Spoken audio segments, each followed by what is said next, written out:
And good morning. It's 7:03 on this Friday, January 8th. It's time to head to Studio B for Coleman and Company. Well, hello, everybody, and we welcome you on this Friday morning. Glad to have you along. And, of course, on Fridays, we talk about Wilson Bank and Trust. The way the calendar fell, we weren't here the last two Fridays, so it's been 3 weeks since we did this commercial. But we've got the big man with us this morning. John McDermott is here. Use that lightly. Term lightly. John is CEO, Wilson Bank and Trust, and we're glad to have you here today. I don't know exactly what's on your mind. We've had a nice conversation before going on the air, but you were saying 2020 was a good year bank-wise. It was, Coleman.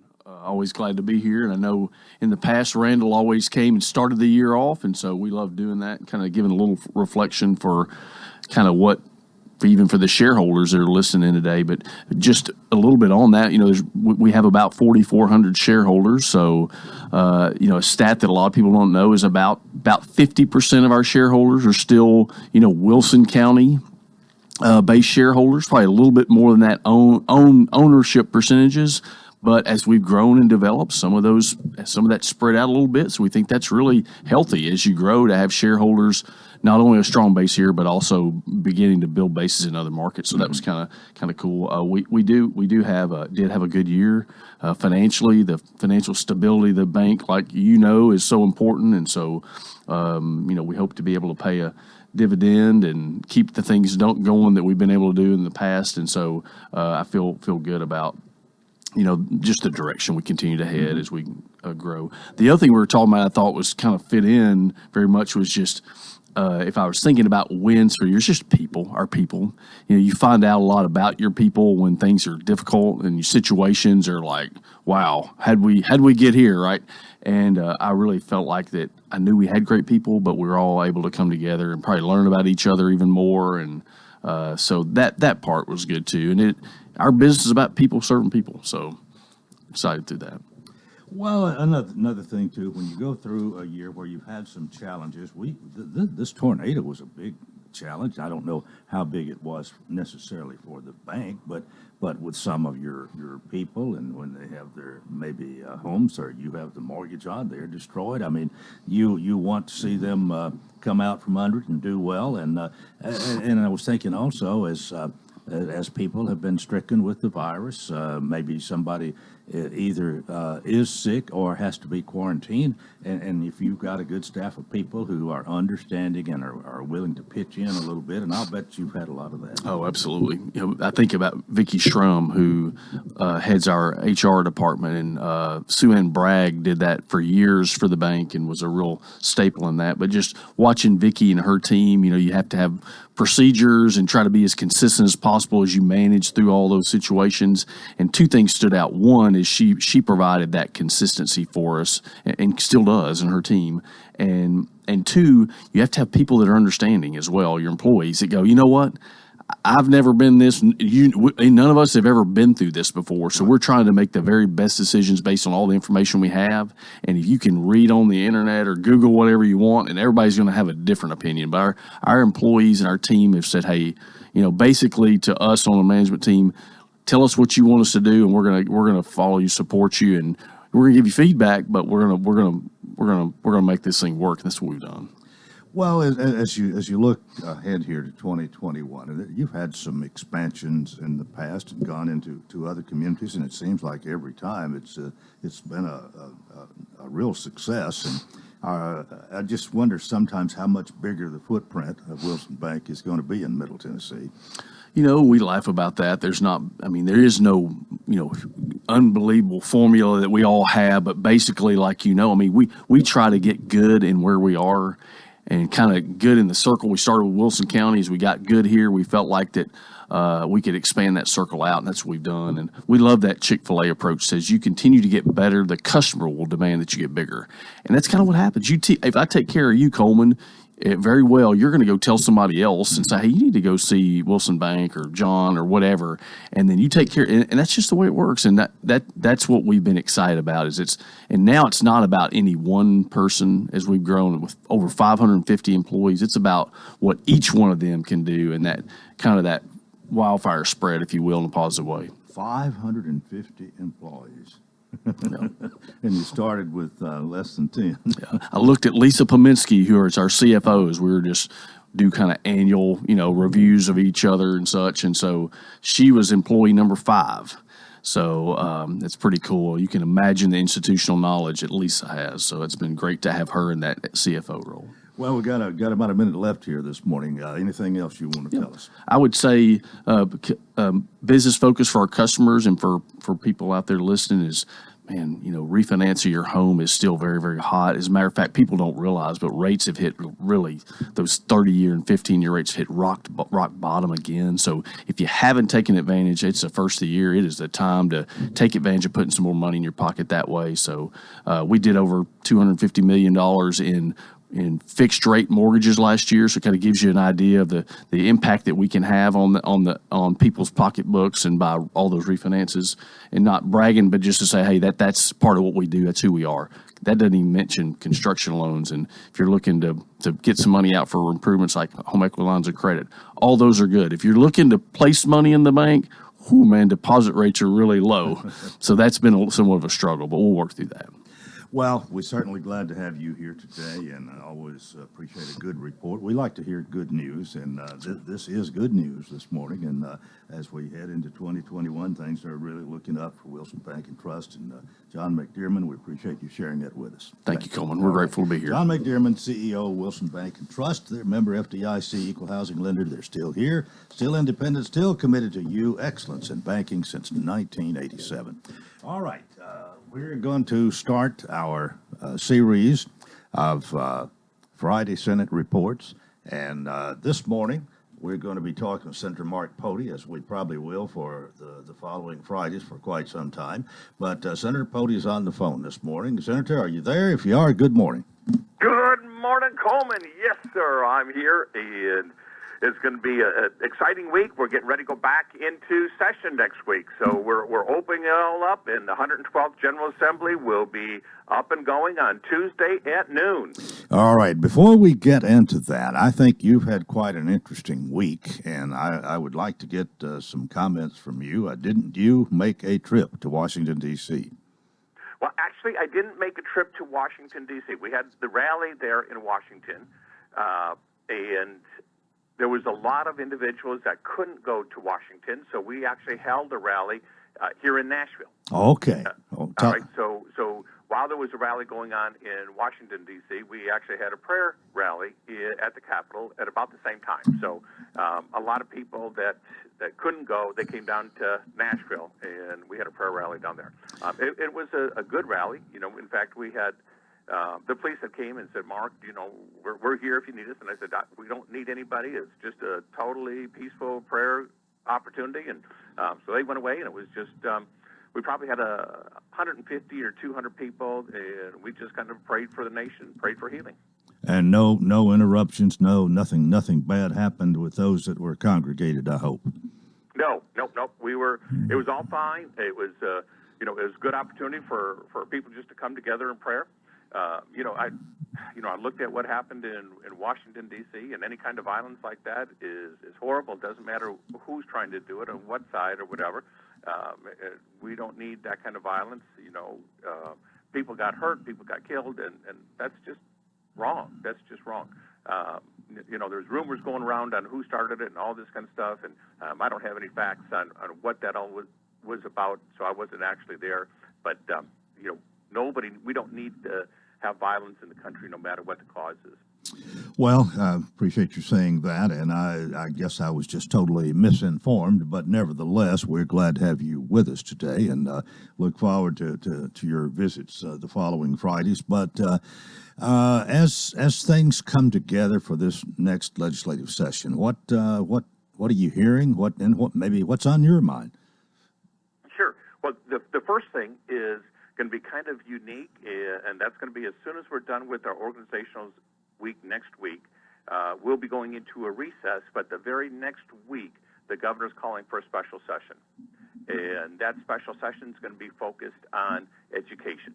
Now, our teachers have done a terrific job, just absolutely awesome in trying to find ways to be creative and continue to educate the kids, but we're on brand new ground, because how does somebody actually teach kids, sometimes virtual, sometimes in class, sometimes kids are out for COVID, or they had somebody in the family that had tested positive, so they're quarantined for several weeks, and there's not that flow of learning.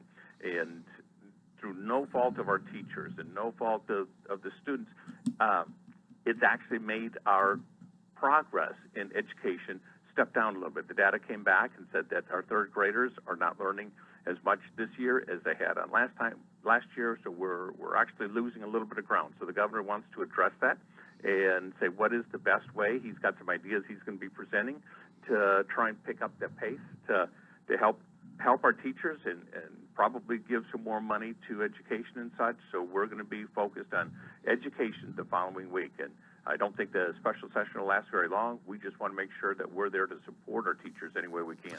All right, I want to maybe have a follow-up question or two about that, but I'll do that after we have our break. Senator Mark Pody is with us, our Friday Senate Report, and this is Coleman and Company, FM 98.9.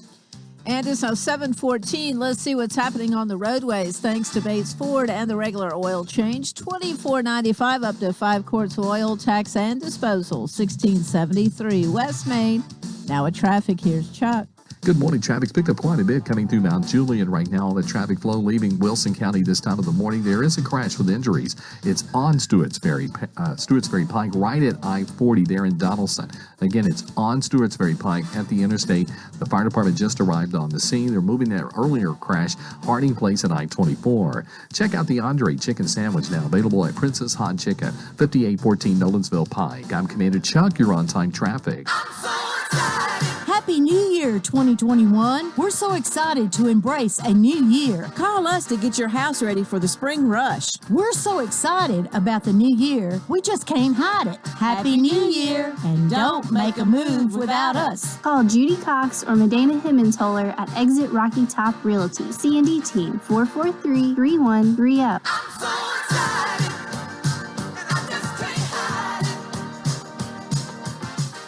Defensive drivers pay attention to their surroundings. They take precaution to keep their passengers and others on the road safe. We can all be defensive drivers during COVID-19 pandemic. Today, I ask you to take the necessary precautions to keep yourselves and others safe from COVID-19. Wash your hands, social distance, wear a mask, stay at home when you're sick. Living a cautious life doesn't mean that you live in fear. It just means that you care for others. Wilson County cares. This has been a public service announcement from the Wilson County Mayor's Office.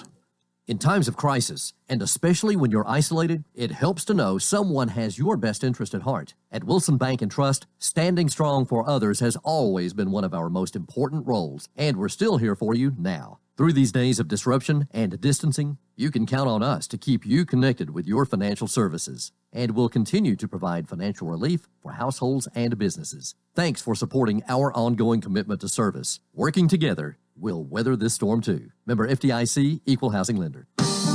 Coleman and Company, thanks for joining us here on this Friday morning. Senator Mark Pody is on the phone. We've established that you held a rally in Nashville. You did not go to Washington, D.C., so I guess enough about that. One other thing I did want to ask you about the special session that Governor Lee is going to call to deal with education. And a lot of this is, what I was wondering is a lot of this being done maybe because, is this a response to requests of people in education, teachers, superintendents, this kind of thing, or this pretty much just the governor saw that grades were down a little bit and taking it on himself to get something done? Or is it maybe a combination of the two? Sure. I think it's going to be kind of a combination of the two. And, with education, every day matters. So, what a child does learn today, it's not like we can create another day for them, unless we go into summer or whatever to try and pick that up.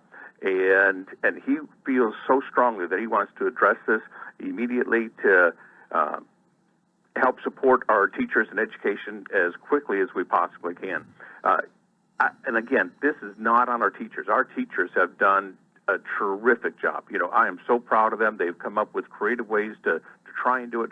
Some of these kids, they don't even have internet services, and we're trying to get them out as fast as we possibly can. and this all happened less than a year ago. I mean, a year ago we weren't even talking about this COVID or anything like that. We've had to change the way so many people have living their lives, doing business and so forth, and educating our kids. So the governor's addressed this and said, we're going to be doing something on this very first thing. And we could have maybe done it while we're in regular session, but by doing a special session, we're hoping that we can possibly be making an effect on the kids this spring yet. Mm-hmm. You have any clue or anything you can give us this morning as to what direction we're going in here, or how this is going to be tweaked or implemented to improve the situation? I don't. I've got to tell you that we're going in. I have not seen the bill yet. I don't think that they've actually written, have it completely done, and they're working on it. But I would encourage any teachers that if you have comments or thoughts, whatever that we should be looking at, please call my office. In fact, I'm having a meeting down at the Chamber in Lebanon again this morning at 8 o'clock. And, the first Friday of every month, the last week, of course, it was the 1st of January, a holiday, but otherwise the first Friday of every month I'm at the Chamber and just listening to constituents, answering questions, and getting input wherever I can. So this is a great opportunity throughout this week and next week. If teachers have input on this, I would love to hear about it. All right, I want to address the election, the change in presidents in a moment, but just one other thing before we get to that, and that is and I'm sure you're well aware and have been getting phone calls from people who are wanting to get vaccinated. They want the COVID vaccination, but there's been some problems with this, and I know they're working on it, but I'd like to hear your comments regarding it. Absolutely. So the vaccinations, and we got two of them. You got the Pfizer and Moderna, and the Pfizer. Each of these, after you take your first vaccination, you got to get a second one. And there's been people that have said, Mark, I've had the first, but I haven't been able to schedule a time to get to the second one yet. They're just slammed, or all the slots are booked. We've already given over 200,000 vaccines out already in the state. In fact, I think Tennessee's one of the leading in the nation about the number of vaccines per 1,000 that we've been able to get out to our population. This is a short-term supply issue, and they're making it for the entire nation and actually the world. So it's going to be, unfortunately, a short supply for a while until we can get enough of these vaccinations produced and set out there. We're probably going to be looking well into late spring before we're going to be saying that a lot of people that have these vaccinations that want them get them. This is not something that's going to be changed overnight, but at least we're in the process of getting the vaccinations to us as quickly as we can. I wish there was a silver bullet, and a lot of people are in line waiting for them. And I can tell you that they're producing them and shipping them just as quickly as they can. Well, I guess the word here is patience. Then be patient, and your time will come. Yes, and it is something that they have made this vaccination in record time. I think the president called it warp speed, because from the time that it was even introduced to the nation that we have COVID here to the time that we're saying we have a vaccination, and the whole thing has taken less than a year. That's just unheard of, to get a vaccination out there that quickly, and we got two of them already, and I think there's another one that they're looking at. So we are definitely in the process of addressing this. And once people have a vaccination, and I will tell you, I want everybody who wants a vaccination to be able to get that vaccination. But I'm also saying we don't want to make it mandatory that if there's somebody that has religious beliefs or something in their medical history where it's not right for them to get vaccination, I don't want it to be forced on anybody either. So we're going to be looking at something like a bill along those lines. But right now, we want to get those vaccinations out there as quickly and to as many people as we possibly can. All right. We've had a lot of going on. We anticipated a lot for this week, and two things actually that were scheduled: the two Senate elections in Georgia, and then the next day, what took place in Washington D.C. with the certifying of the Electoral College votes. And there were a few Republicans, and the few more jumped on the bandwagon who wanted to challenge what had happened in some of the states. And then, after what all happened, the challenge seemed to kind of disappear, and they certified the new president and vice president. And there's still a lot of people who have some questions about the fairness of the election, although it seems that a lot of people and a lot in the news media want to just kind of sweep it under the rug as if it didn't happen, and that it's not real. But to some people, it is real. Some of the things that we have heard about, with all the ballots that got mailed out in some states, with the way the vote counting and those who were watching, some stories that have come out about that. I'm sure you're aware of all this, and I wonder, I'd like to get your take on it. Absolutely. And if we take even who's president, who's vice president, who's running and who's not running away, and the names would be just generic. I think one of the foundations of this nation is there's always been honest, open, fair, transparent elections, and whoever wins, whether it's the candidate you're supporting or not, we've always supported the election process saying, you know what, that candidate won in these elections in America, and even if it wasn't the candidate we liked, we need to say that is our next leader, and we're going to support them the way that we're supposed to. In this election, though, I think that there's a lot of individuals that feel there was some evidence of fraud in several states, and they said because of that, they don't have confidence in what the election process actually happened. And they've said, we want to take this to a venue where our evidence would be heard. And so they tried getting it into different courts. In fact, there was over 50-some lawsuits that have been filed. It hasn't been where any of the courts have really heard the majority of this. What they're doing is they're saying, we're stopping it at the front door, and the courts are saying, we're not going to hear it for whatever reason. Some of them said, you missed the time frame. Some of them said, you don't have standing. In other words, you don't have the right to sue in this court or in this venue. And so the court cases are being dismissed, not based on the evidence of the fraud that we believe has been out there, but based on technicalities. And therefore, we're saying in the year 2000, when it was between Bush and Gore, they both had the opportunity to examine the ballots and then choose who was the president, who won that state. And we're saying, can't we just do the exact same thing that happened in the year 2000 with the Bush-Gore? Can't we do that in the 6 states to just examine the ballots, and whoever wins, wins? And we believe it would be a much more honest, open, and transparent election. If we doubt our election process, that makes a lot of people very uncomfortable, angry, and they don't feel that what's the difference between us and a paper or puppet government? So having confidence in the election process is extremely important, and we've got full confidence here in Tennessee.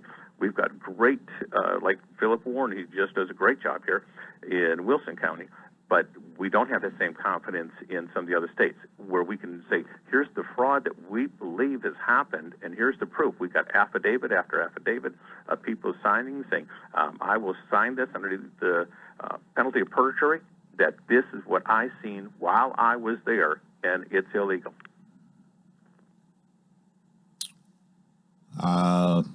We may have lost the senator. Hey, Coleman, you there? Oh, yes. Yeah. Okay.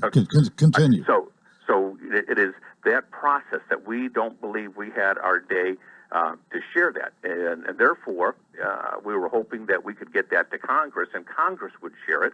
And I think Ted Cruz had started some of these things, but with everything that changed, that day yesterday, it just changed, and everything kind of fell apart. So nothing got actually to be examined anywhere. We were hoping that there would have been a commission appointed by Congress where there would have been 5 Republicans, 5 Democrats, and people from the courts, and they all would have been able, there would have been 15 to examine the facts, and whatever the facts say, let that be the choice. But at least somebody would have looked at everything, and right now we don't believe that happened. Do you think there will be any follow-up, or is it all over? Right now, looking at it and just like humanized or whatever, unless God steps in, we don't think that there's any opportunity for this to be changed at this point. We were actually hoping that this week things would have happened. But I've always got faith that things will change. I'm always optimistic. Otherwise, we just got to go ahead with the process. We cannot tear apart our country. This is a nation that we love, that we're in, and we just got to build it and fix it. So make sure that if there is something that went wrong this time, it doesn't happen again. There's been some threats. We've had some people whose actually property was trespassed on and all this in some parts of the country. But as far as here in Tennessee, and you in the legislature and the governor and so on, you can't speak for all of them. But as far as does everybody feel fairly safe and that everything's going to be okay, especially here in the volunteer state? I would say we're in one of the best states in the nation that way. Yes, I believe that we're going to be very safe here. I will tell you, even like when I had my rally in Nashville, we've got great law enforcement here, and they're here to help, serve, and protect. I feel very, very confident that in Tennessee we are safe. Now, as individual legislators, I get threats on a fairly regular basis, and Debbie just turns them into the TBI or whatever. But most of it's just people frustrated with some of the positions I take, and that's the way that they vent it out. But I'm going to say the 90% of the legislators, I don't even think that we get many threats at all. We're very comfortable and very safe here. Senator, our time is up. I appreciate you being with us this morning, and we'll do it again next Friday and for the foreseeable future here during the legislative session. Thank you so much. We appreciate it. Thank you, Coleman. All right. That is part one of Coleman & Company. Hope you'll keep it here for more. FM 98.9. And at 7:32, let's see what's happening on the roadways. It's all brought to you by Absolute Kubota and Rental. Large inventory of new and used Kubota mowers, hard TVs, hay equipment, and more. Come in Saturday. Free popcorn. Check out the new Kubota products. 1506 West Main. Now at traffic. Here's Chuck. Good morning. There's definitely some slick spots out here. Give yourself a little bit of extra travel time. It's moving. They're still working that wreck, however, there on Stewartsbury Pike near the interstate. Harding Place at I-24 looking better as traffic builds on 109, coming out of Gallatin down through that section of Wilson County on 109 towards the interstate. Hey, check out the Andre Chicken Sandwich now available at Princess Hot Chicken, 5814 Nolensville Pike. I'm Commander Chuck with your on-time traffic. The Farm Bureau Expo is your premier location for an event of any scale, making meeting in the middle easy and accessible for event planners and guests. The Expo proudly participates in the Tennessee Pledge to allow our guests to attend events with confidence. For booking details or to explore events to attend, visit farmbureauexpo.com or check out our Facebook page at Farm Bureau Expo. We look forward to seeing you at the Farm Bureau Expo in Lebanon, Tennessee. Caring for a loved one is as natural as the weather, but just like the weather, one moment it's sunny and the next you find yourself in the middle of a storm. So when it came time to take care of my dad, I knew I needed help, a reprieve from the storm, so to speak. That's when I found the Pavilion Senior Living. They have expertise and experience to weather the storms in your loved one's life. And now I can rest easy. Thank you, Pavilion Senior Living. You should visit thepavilionseniorliving.com to find out more. Gregory Dental in Lebanon is a family dental practice located across from University Medical Center. They offer cosmetic procedures, dental implant services, and now featuring new digital dentures. Premium dentures in just 2 appointments. No insurance, no problem. Call about our discount plan. Hi, I'm Dr. Derek Gregory. In my office, you can count on a compassionate staff who will truly listen to you, take the time to get to know you, and discuss your personal needs. I look forward to meeting you. Gregory Dental Group, 444-0322, West Medora Parkway across from Gibbs Pharmacy.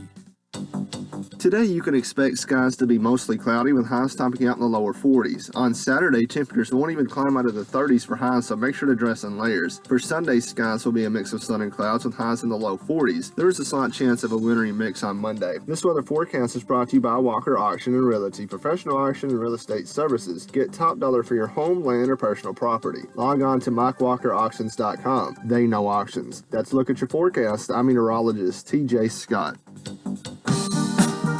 Coleman & Company, thanks for joining us, and we always appreciate you being with us here on a Friday. It's time to talk talk with and about the C&D team of Exit Rocky Top Realty. Now, it's really nice this morning. We've got Miss Judy, we've got Medina, and they're all set to go because it's been 3 weeks since we've done a commercial for you. That's the longest we've ever been apart. Yeah. We had Coleman withdrawal.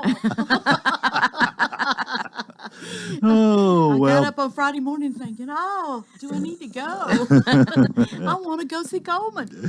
Well, we've been doing this for so long. I don't know how many years. You may not 20-something. been as you're one of the oldest advertisers on this. Now, I know Wilson Bank's been here, might have been longer than you, and then a few of the others have been nearly as long, but you might be the second longest. I don't know. We'd have to look that up if we've got the records. But anyway, you're here, and we're ready to talk about all the good that you do for people here in the realty business, located on West Main Street. Great service. Somebody answers the phone 24 hours a day, and we like to say you're people you can trust, and that means a lot. Well, I appreciate that, and we appreciate our past customers for 2020, and looking forward to 2021 here. And the housing market is something that just continues on, no matter what's going on in the world. It's kind of like the funeral home business. Somebody's always going to pass away. Somebody's going to get married. Somebody's going to get transferred. So there's always somebody retires. There's always reasons why people change houses and change locations, and they're still moving in here. We've been busy all during the holidays. We were busy, and January now we're going to a closing here in a few minutes after we get off the air. But it's the kind of thing that the housing market continues on, and we're trying to be careful and be smart with the COVID. And our office is open, but we do have precautions in place, and we have to have precautions when we're showing homes, and there's new rules and new regulations, and we will abide with those. Yeah. Well, we could say it's a good time to be a good realtor. I don't guess it's ever a time to be a bad one, but it's been a good year, hasn't it? It's been a good year, and we're looking forward to 2021. There's several new rules in place, and new laws change when the first of the year comes. So we have to go to classes and make sure we know what the new laws are to help people. And I was going to talk just a minute about the property disclosure, and then I'm going to let Medina talk. But there's a Tennessee property disclosure that when you get ready to list your house, that you have to fill out. And it lets you basically, it's about 6 or 7 sheets, and it says, this is what I know about my property. And it asks you all kinds of questions, because this property disclosure is for every home in Tennessee, no matter if it's in the country or in a subdivision or whatever. And it even asks you if there's a road out in front of your house, because there are homes in the state of Tennessee that still doesn't have a road in front of their home. So it asks you some questions on there, and you think, oh, what is that about? Or it asks you, do you really have water, city water, or do you have a well, or do you have, there are a lot of houses in Tennessee on spring water. Yeah. They're not on wells at all. It's on spring water. So, and it asks you things like, is there any encroachments from your neighbor? Because a lot of times people know that, oh, well, they built that garage next door, but the roof of it hangs over on my property. And you want to disclose all of that before you get to closing, and they find it out through a title search or a survey. It'll ask you, is your home in a flood zone? And a lot of people mark, no, and they don't know it. And so there's places to go and find that out at the city and the county. Because places, when people's lived there 25 or 30 years, it was not in a flood zone when they bought it, but now it is in a flood zone, and they need to find that out. So these are things we help you with, because you're like, well, I don't know if mine is or not. Those are questions you can ask us. We'll go find out, and you'll know, because a lot of people do not know they are now in a flood zone. I take it these things are important. I know they are, but there's so much more involved anymore. That's another reason to have a good realtor. Well, the main reason to use a realtor. Some people go, oh, everything's so good right now, I'll just sell mine myself. Well, that's great that you can sell it, but you hope in the next 8 years nobody comes knocking on your door, because you have 8 years after a closing for them to come after you. So there's things that people, they didn't know, and people find out later after they've moved in and they've closed. Oh, nobody told me it's in a flood zone. The corner of the property is, just one little foot is. It's in a flood zone, which changes how much insurance you have to pay per year. And it can double your insurance on some cases if it's got enough flood zone in there. So there's all kinds of things, and you want to make sure that, they say, oh, yeah, my house has got a septic tank. I don't know what it's perked for. Oh, well, we can find that out. Is it 2 bedrooms, 3 bedrooms, 4 bedrooms, or 1 bedroom? And you don't want to buy something and then you try to sell it for a 3 bedroom and you find out it's only perked for 2. So there's a lot of rules and regulations that people don't even think about. They just think we go put a sign in the yard, go get the money, go close, and everybody's happy. But there's a lot of red tape that we need to find out so that you're protected legally, and we go through attorneys so that everything is done up and above board. So that's what we need. Tell you what, I learned something from you every Friday. But I'm going to let Medina talk, All right, but we Medina. do need to use the forms. Real quick, in the 2 minutes I have left, is we've got 2 listings on the market. Before I say that, I wanted to say that we had 2 listings that we put on during the holidays between Christmas and New Year's. We had 2 of them. One of them was in Farmington Woods, and one of them was off of Horn Springs Road on Jarrell Road. And we put them both on, and within 24 hours, we had contracts on both of them. Wow. Farmington Woods was a little bit over an acre, and the Jarrell Road was 6 acres. And so we had a contract on both of them within 24 hours. So we had a busy Christmas holiday and New Year's holiday. Yeah. But the other 2 listings we've got is on Meadow Lane, 727 Meadow Lane, and it's listed at $238, and it is 3 bedrooms and 3 full baths, and it's a little over 1,100 square feet. It has a private backyard, a screened-in back porch, a remodeled kitchen. It's in the heart of Lebanon, right off of Castle Heights. Mm-hmm. So if you're looking for something to be in the heart of Lebanon, or if you're looking for something to invest or flip or rent out, this would be a great position and great place for you for $238. And the other one is out on Peyton Road. It adjoins the Wilson County Fairgrounds, and it's 844 Peyton Road, and it is 19 acres. Earlier last year, we had it, and we had a house in 5 acres, and that's been split off from that. So that's been sold and everything, but we've got the 19 acres left, and it is adjacent to the Wilson County Fairgrounds, and it's listed at $349,900. So if you're looking for land, if you're looking for a home property, if you're just give us a call. If you're wanting to list, if you're wanting to put it on the market, give us a call. We have some people that we've got lined up that's going to be listed in the first of the year, which is here in a couple of weeks. So they're going to have it ready. So we're going to be listing some more houses. So if you're interested, we can come out to your house and do a free market analysis, no cost to you, to let you know how much your house is worth. All right, 615-443-3130, and somebody will answer that phone. You can be sure of that, and you're going to be taken care of promptly. That's it. That's the way you work, right? That's right. Well, y'all have a great week, and we'll see you next Friday. We made up for a little lost time this morning. That's right. Good well, to see you both. Year. All right. Thank you, Coleman. All right, and one final word. Don't make a move without us. Boy, we like to forgot today. All right, that is Medina Hemmentaler and Miss Judy Cox, C&D Realty's C&D team of Exit Rocky Top Realty, I should say. And I want to welcome our tourism director, who's going to be my guest here this morning, Mr. Jason Johnson. Jason, good morning to you. Good morning, Coleman, sir. Glad to be here. Thank you for having me. Well, I'm glad to have you. You were here the other day, and I got your card and thought, well, you need to come back and spend a whole segment with me and tell us what's going on. And by the way, is the snow still coming down out there? It's trying to outside. I don't know what it's going to do. We've had that old expression about spitting snow. Exactly. You've probably heard that. I Absolutely. think that's more like what it was this morning, although it's come down a little bit when I came in. I don't think we can worry about accumulation, but I'm not a weather forecaster. Well, I'm not either, but I think we'll be okay. We're not going to get the snowplows out just yet. How are things with you here on this, the 8th day of January, 2021?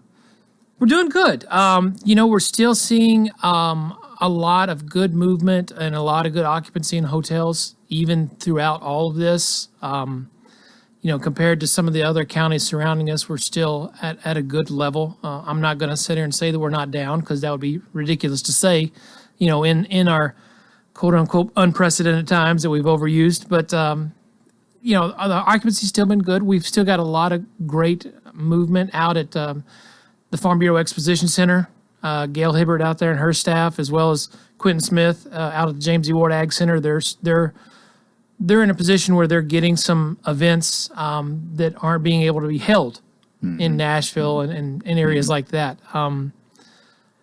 We're ever since the word vaccine came out, ever since someone started hearing that word, the consumer confidence, you could just see a momentum growing. And I think that we're really starting to see that shift as people are getting the vaccines. If people are knowing more about the vaccines from this COVID, they're realizing, okay, we can start planning and we can start getting out and start looking at visiting places now. Sort of like you're saying, we're seeing a little light at the end of the tunnel. I believe so, sir. I hope so. I hope and pray so. I think everybody wants to be hopeful, and we want to get out of the mode we've been in since last March, for the most part. And even Senator Pody was talking about trying to make a move for education to deal with the situation that we have there, and a special session of the legislature being called. I'm sure you talk with other tourism directors and know about Tennessee has really gained in tourism in the last few years. We have a lot of tourists who have come here. They spend their money and go home, and we are beneficiaries of the sales tax on the money they spend, for sure. And places like Gatlinburg is one that comes to mind, which is just so tourist driven. Not just there, Pigeon Forge, even Sevierville, and the whole county there. And then there are other areas too. Nashville, Lower Broadway was something until think back to what Broadway looked like 10 years ago to what it is now. It's amazing. But we've suffered some in the last year because of that. Yes. With tourism, it's one of the top industries in Tennessee, honestly.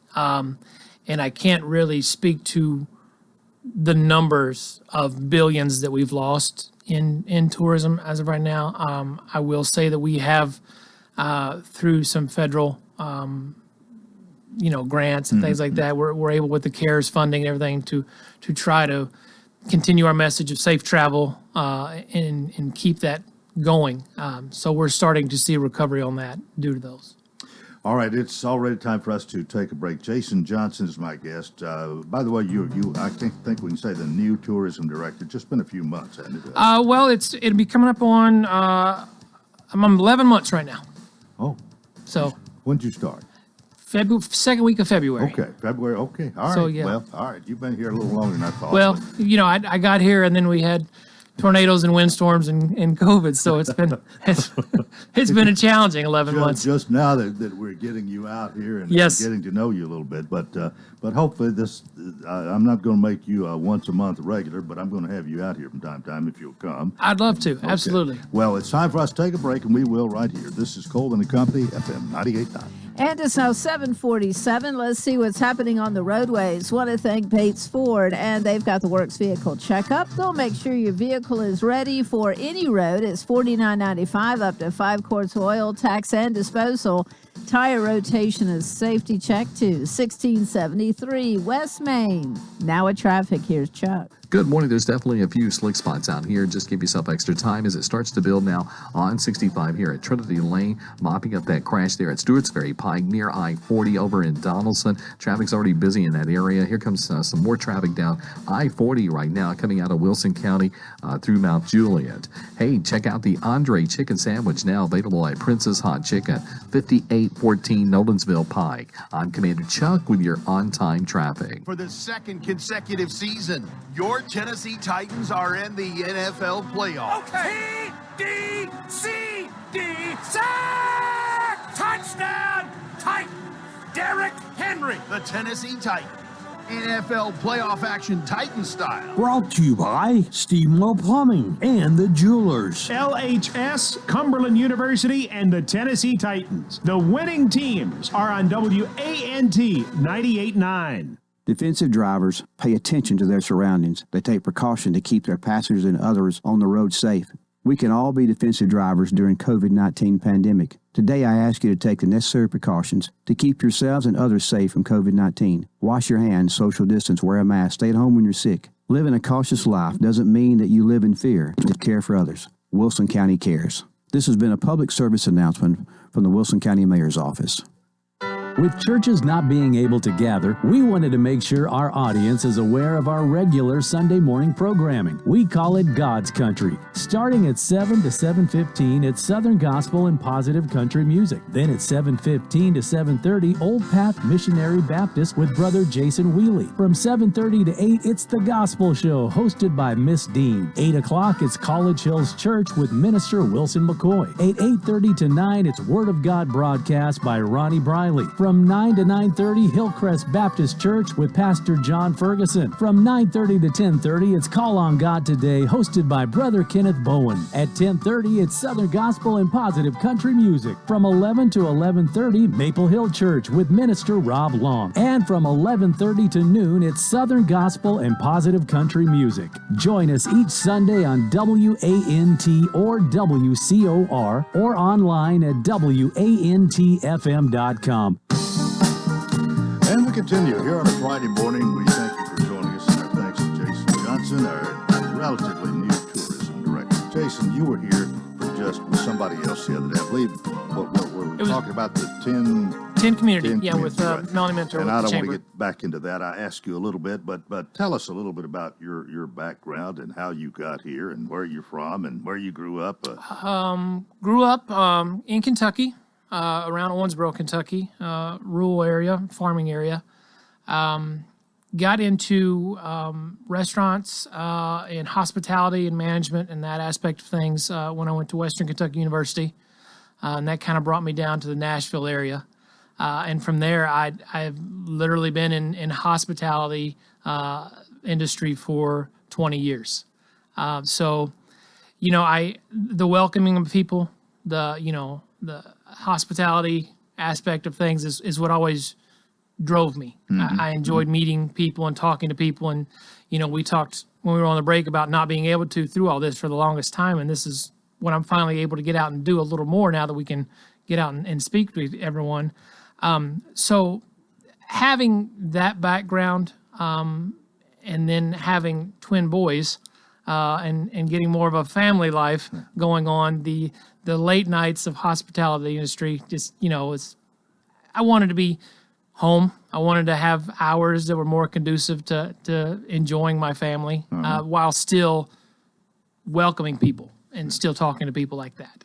All right. So you came here, you were hired to be the tourism director and took over last year in February. Yes, sir. First week or two of February. So, really about 11 months ago. Yes, sir. It's about 11 months ago. So, and then, as we know, all that's happened during the year. So, you haven't made your rounds as you would like. You're not maybe as well known here to the people as you would like to have been under the circumstances. Absolutely. But, where's your office, and how many are you a one person team? No, believe me, no, I'm the weakest link on that chain with these ladies I've got working with. No, we work at East Spring Street, 400 East Spring Street. Ashley Shores is my marketing specialist, and Caitlin Vale is my admin assistant. And they are just outstanding.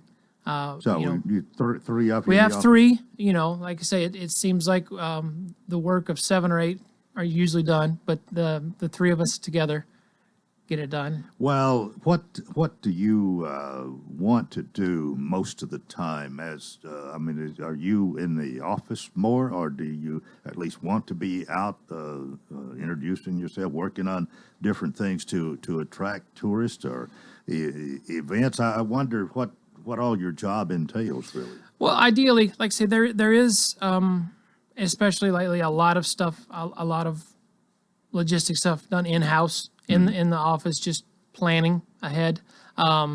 Definitely visits out to some of our hotel partners, visit out to some of our events and activities that we have around the area. We're out at the chambers a lot. We're out to the exposition center, visiting them and just kind of learning how we can partner and help.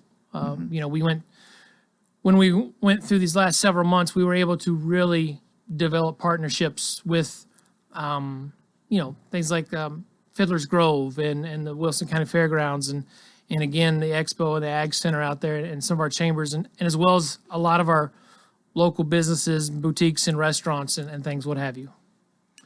How do you, is Wilson County hard to sell? I mean, we have quite a lot going for us, I think, here. At the same time, we have competition, and there's kind of people do have a choice. They can come here, they can go somewhere else. What are some of our better selling points from your perspective? Well, I have to change the hard to sell to how to sell, because everything can be sold and everything can be marketed. It's just, you just got to find the way to do that on that. So with Wilson County, we have a great agribusiness, and hand in hand with that goes agritourism. We're looking at nearly 100 century farms in the county. The James E. Ward Ag Center and Quentin out there, what they do with agriculture and the shows and the cattle shows and the horse shows. The exposition center is now the Farm Bureau Exposition Center. Farm Bureau is the voice of agriculture. So there's a lot of that we can, cater to with the agricultural side of things.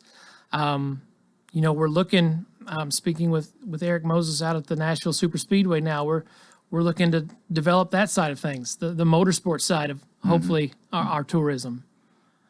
I'm wondering about that. It seems that interest in that maybe has waned a little bit in the last few years. Here in the South, the racing's always been popular, sometimes maybe a little bit more popular than others, caught on in other places, but I wonder, it seems, I think we're all pretty excited to know that we're going to, that racetrack's going to be back to its original purpose. Right. Going to be put to good use in June of this year with one of the big races going to be there. And where do you fit in there, really? It's a bragging right anyway. Well, it's definitely a bragging right. I'll say that, Coleman. But we're hoping to partner, and as we get closer and they kind of get their plan of action figured out there, we're going to meet with Eric and Carl and the rest of the staff out there to see how we can partner with them, bring in something to possibly do within our county. There's been several ideas tossed back and forth of how we can definitely promote more of, and not just the NASCAR race and not just the Truck Series race and all that, because they're having all three of the series races out there. A lot of other events that can be held out there. That's a great location for festivals. That's a great location for car shows. And, and again, I'm not speaking to what they've planned. I'm just saying that the possibilities are out there for what they can do and what we can hopefully partner with. Well, we of course we have the Cumberland River here that is our border. That I guess is a selling attraction. It and Percy Priest. Absolutely. In our backyard. Our outdoors is, that goes without saying that we're one of the leading areas around as far as our outdoor activities and areas. We push that strong. We just did a complete outdoor video shoot for that. Well, let me throw this out here, and this has been kicked around some. We've not done a lot of it, but if things got back to normal, quote unquote, if people can congregate without fear, do you anticipate a time when we'll be having some concerts, maybe country music or any kind of musical entertainment stars to come and put on a show? I think this last year, Coleman has shown us that these country music stars, what they can do, where they can do it, the thinking is outside of the box now.